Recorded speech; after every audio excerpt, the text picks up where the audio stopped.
Ladies and gentlemen, lots cooking at Chelsea Football Club. Players leaving, players we're linked. Hopefully, will come into Chelsea Football Club now.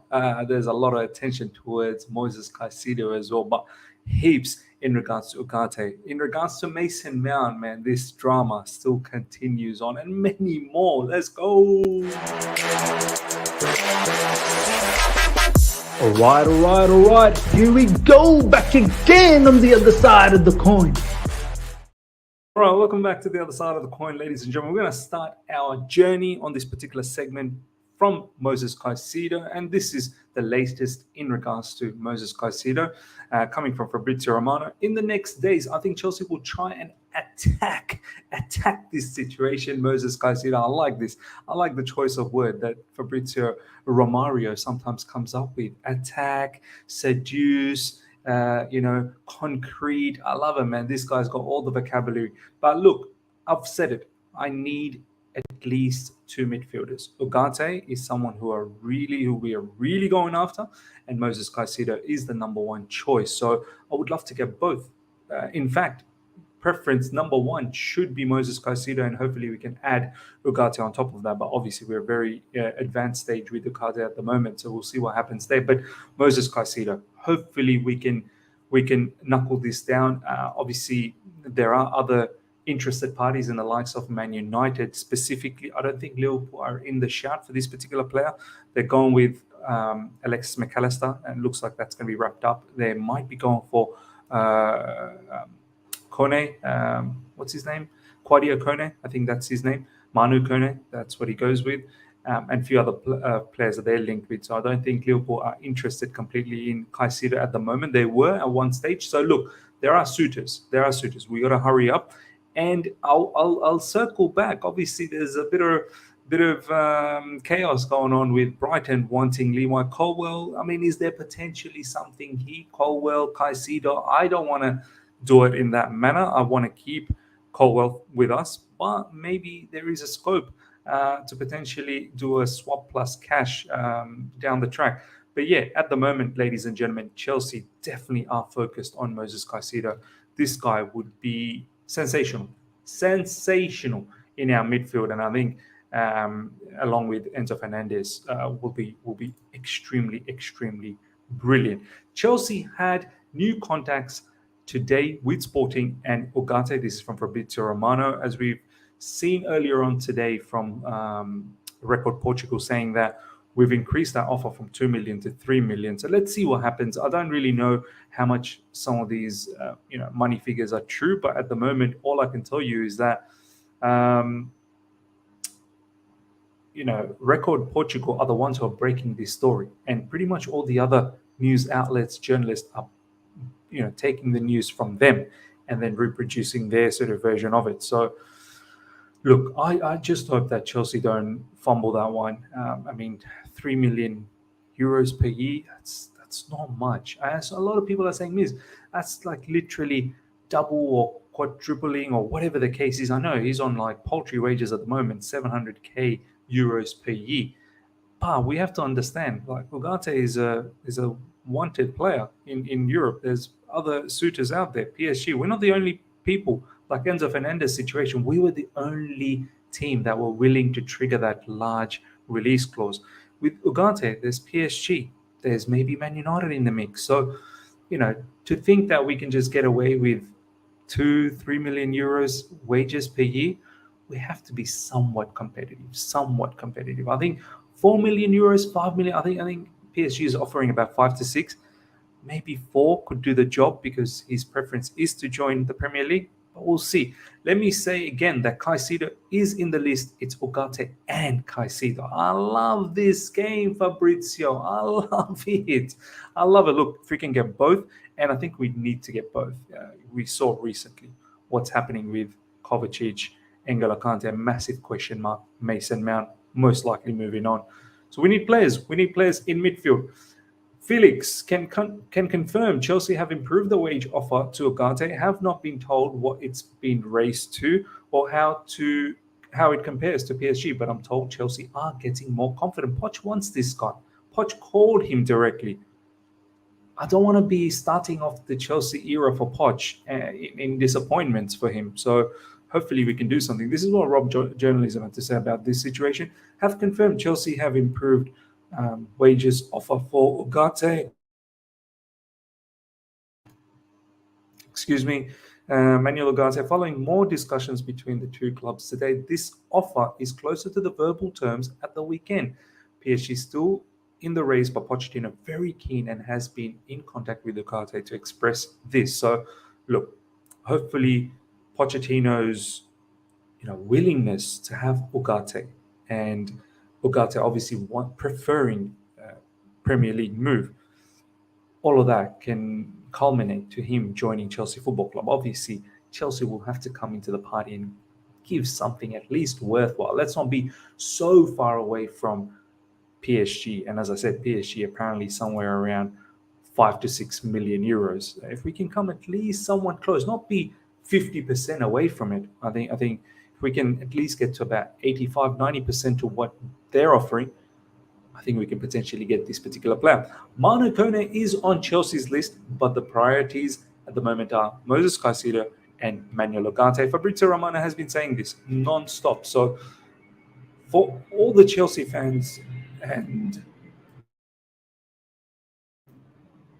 excuse me, for all the Chelsea fans that we were worried that is it going to be Moises Caicedo or Manuel Ugarte? Good news. It's going to be both. And this is exactly how I wanted it from the get-go. I love it. This is what we need in midfield. Understand now a little bit about Lewa Colwill. We're going to have a solid discussion about Lewa Colwill now. And I really want to see what you guys have to say about this in the comments section. Understand, Brighton's 30 million offer for Lewa Colwill was verbal offer during informal talks rather than any official bid, told Moises Caicedo, was discussed during these talks between Brighton and Chelsea. Chelsea won Caicedo 100%. So we're going to touch up on the Lewa Colwill breaking news earlier on, 30 million bid, which we'll touch up straight after this particular news. But as you can see, the discussion with Moises Caicedo, Chelsea and Brighton, Lewa Colwill's name's getting thrown around. So watch this space if there is some sort of a, because right now there generally these player swaps, they don't happen that often. It's very rare in football. But in this case, you have two football clubs that are interested in each other's players. We're interested in Caicedo. We're also interested in keeping Lewa Colwill. I want to keep Lewa Colwill. Let's make that one thing clear. I think there is a distinct feeling. I think Lewa Colwill probably wants to stay at Brighton, and Brighton, this is why they're putting in a bid. And there could be something here because we want Caicedo, they want Lewa Colwill. Maybe something has to give. As I said, I want to be able to keep Lewa Colwill and Caicedo. But this was the breaking news earlier on, ladies and gentlemen. Chelsea have rejected a 30 million bid for Colwill from Brighton. This is how I feel, and I can fully appreciate how each and every one of you guys are feeling. And as I said, comment below. This is no fear mongering or anything like that. This is just simply looking at the situation logically. In my personal opinion, Brighton wouldn't have the guts to put in a bid if they didn't have the feeling or got the consent from the player that he may be interested to stay at Brighton on a full-time basis. Roberto De Zerbi in recent times have publicly come out and said, wax lyricals about Lewa Colwill, how he wants to keep him for another 2-3 seasons. He wants to work with him. Lewa Colwill recently, in an interview, forgot he was a Chelsea player and even said, not many people trusted me. Brighton did, and I'm a kind of man who wants to repay that trust. A whole heap of other stuff. And then obviously the online shenanigans that I didn't take too much about it, but a lot of you guys got upset. After we got pummeled by Man United, Lewa Colwill, photo out with Billy Gilmore, Brighton fan, tagging him, and he's saying, brilliant, after the result. I mean, coincidentally, I don't know, but some of you guys think maybe it's not coincidence. So we have to treat this in a somewhat of a worrisome manner. Like people think, he's staying. Look, I get it. No problems. He's staying. But I think expectations. You need to set the right expectation, or else you're gonna get hurt if this player does move on. Because at the moment, I get the feeling, personally, as I'm saying, not talking from anyone else, I get the feeling this guy, I think, wants to go to Brighton Football Club. The bid was outright rejected by Chelsea, who have no plans to sell. The bid was equal to amount of Brighton's record signing João Pedro. Colwill is widely considered by coaches and scouts to be emerging as the best young left-footed English centre-back. There you go. There's a reason why I want this guy at Chelsea Football Club. But we have an issue here. First of all, 30 million, no good. Brighton, you have screwed us a few times, right, with money. Mark Cucurella, as much as I love him, I think 62 million is quite hefty for Mark Cucurella. If you want Lewa Colwill, you're going to have to stump up something ridiculous. Really something ridiculous. Maybe in the vicinity of 60 million as well. But from Lewa Colwill's perspective as well, and these reports are now dropping in, right? What happens with Buddy Shield? What happens with Koulibaly? Like, this is why Lewa Colwill is focused on, is there a plan? Is there a clear pathway? The last thing we want to see with Lewa Colwill is coming to Chelsea Football Club and, being another one of those players that just doesn't seem to get any minutes. We saw what happened to Kani Chukwuemeka this season. The last season that just finished. There has to be a plan. For me, Colwill starts. Colwill starts ahead of Badishio. Of course, you need to have depth. If we go with 4 CBs, you need to have at least, obviously, 2 that starts, 2 more that back up, and maybe 1 more. But if you're playing with 3, then of course, you're going to have a plethora of CBs. If we're going with 2, which seems like we will, it probably looks like Pochettino will go with a 4-2-3-1. Then Colwill, with the amount of CBs that we have, Badishil, especially left-sided as well, Badishil and Koulibaly, he needs to feel that, Chelsea, you're prioritizing me and you're going to make me the number 1 selection. There is a concern that Colwill would not be assured regular game time at Chelsea next season with January signings Benoit Badishil, also a left-footed centre-back. This is coming from Simon Johnson, Liam Toomey of The Athletic. As I've been saying it, this is not a straight cut. Matisse over here commenting that feels like fear-mongering. Badishil is out for 4 months. Every player knows there's 2 players per position in most sports, just about selling Koulibaly. Yeah, look, Badishil is going to be out for a distinct amount of time. There's words that he should be back for the start of the season, but the concern is Koulibaly. I think if it's just Badishil and Lewa Colwill, no problems. They fight it out. And that's how it should be. But Koulibaly, what happens? There's rumors that he may move on, but there's also rumors that he's on some hefty wages and he may just stick around. The view in the club is that there is no issue with defying convention and playing 2 left-footed centre-backs in the same team. Colwill's thinking is likely to be determined as to whether or not he can see a pathway. This is the big thing. Can Levi Colwill see a pathway? If he can't see a pathway, he's staying at Brighton. Simple as that. All right, next up. As I said, in the comment section, please let me know your feelings about Levi Colwill. It's a hot topic at the moment. Now, this Mason Mount drama, ladies and gentlemen, I'm over it. I'm absolutely over it.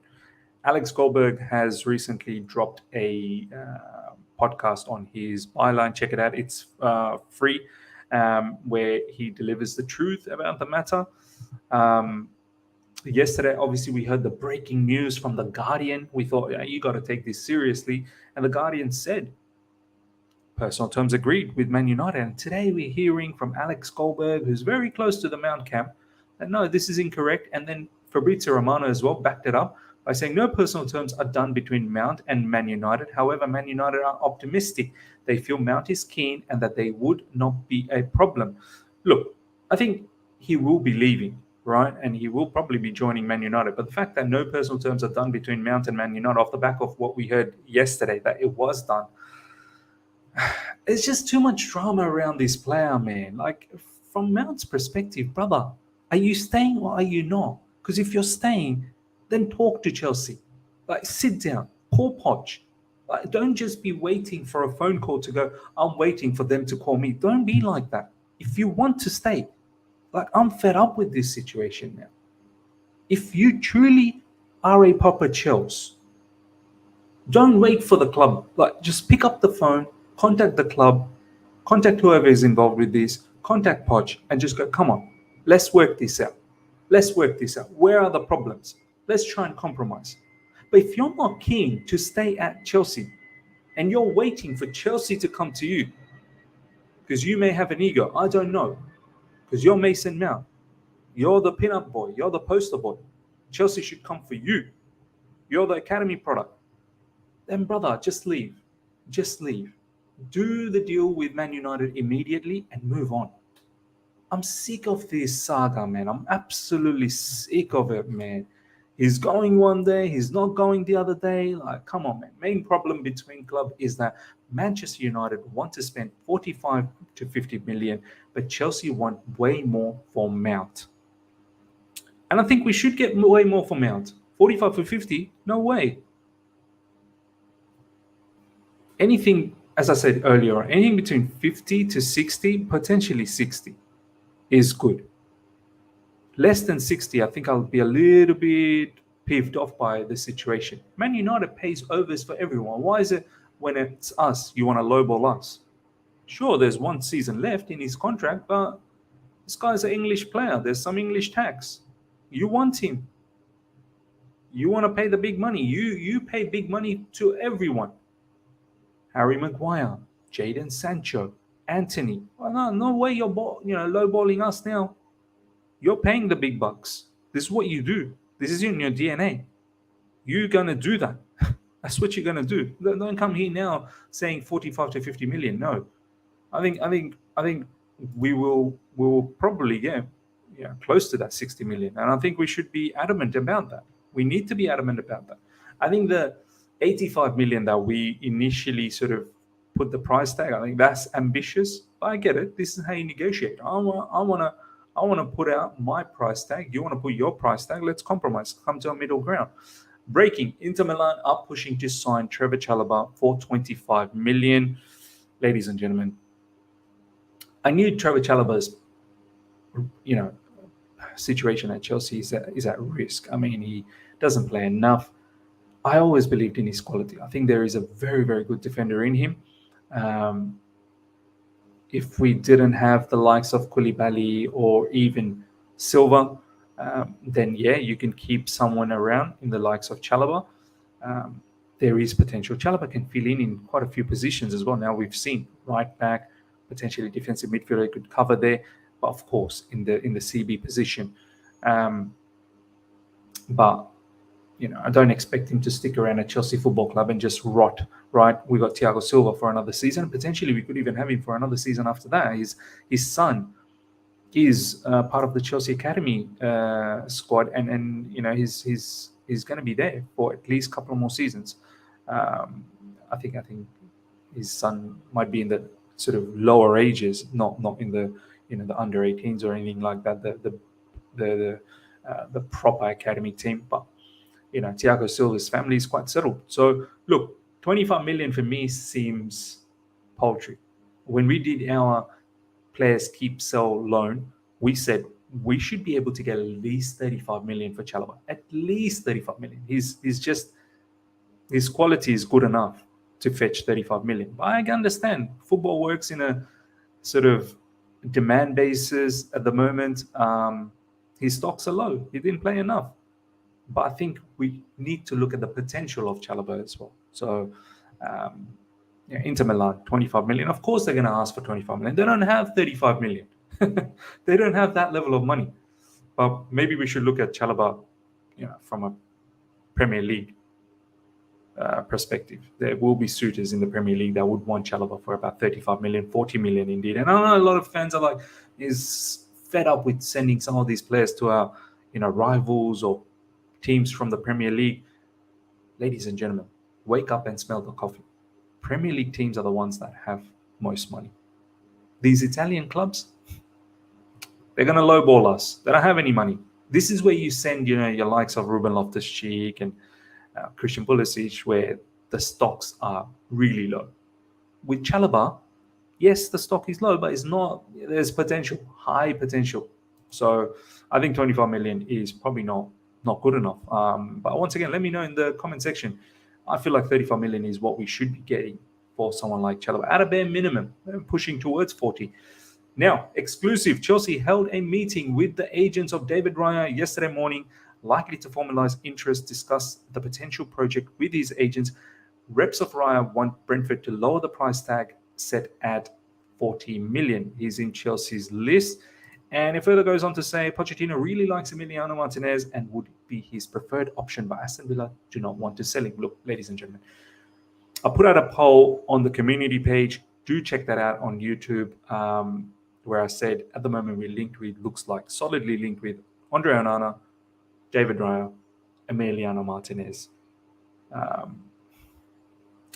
Look, all of these three goalkeepers seem to have some form of flaws, right?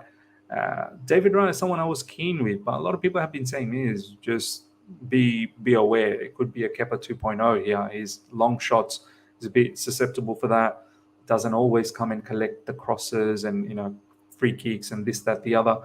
Emiliano Martinez, I think, is a superb shot stopper as well. It's got that S-Hauser about him, that cockiness about him, but his distribution, I'm not really certain. If you want to play out from the back, if he's the goalkeeper to do that, Andre Onana, I think overall is probably the better package than any one of these three that I've mentioned.